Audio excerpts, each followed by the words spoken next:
Bonjour à toutes et bonjour à tous. Bienvenue pour ce nouveau point marché.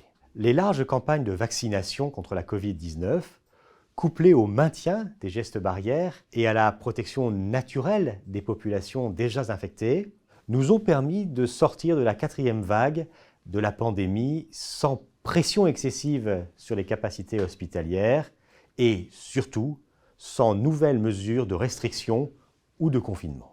L'activité économique a pu reprendre et, comme nous l'avions anticipé, celle-ci est soutenue, tirée par un rebond de la consommation.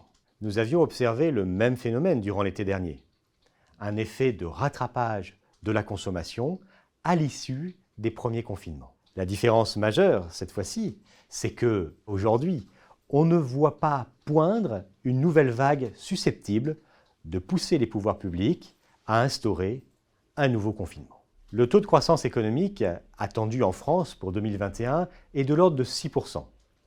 Le taux de chômage a retrouvé son niveau d'avant-crise. La large réouverture des économies occidentales contraste avec la situation des économies du sud-est asiatique qui sont encore marquées par des mesures très restrictives sur fond de stratégie zéro Covid.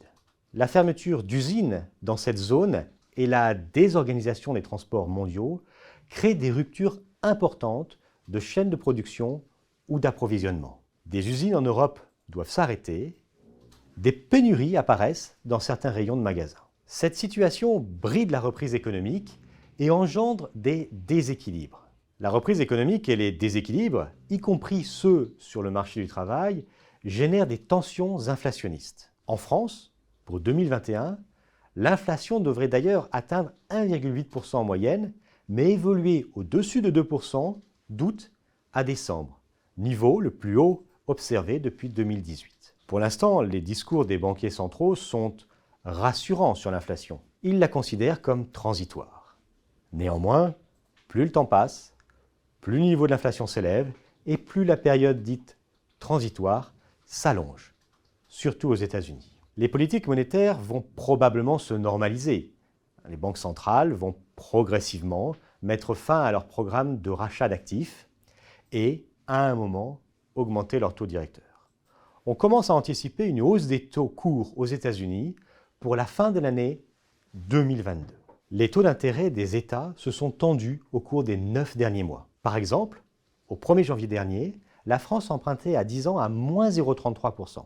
Aujourd'hui, elle emprunte à 0,13%, 40 points de base au-dessus. La mise en œuvre des politiques budgétaires, qui sont en train de basculer d'une logique de soutien vers une logique de relance, va devoir se faire sur fond de fin d'expansion monétaire. Dans ce contexte, la MIF, pour se protéger de la hausse attendue des taux, a réduit la duration de son portefeuille d'actifs et a légèrement augmenté la part de monétaire dans son allocation.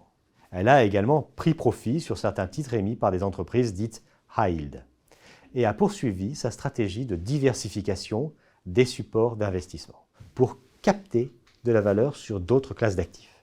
À bientôt pour un nouveau point marché.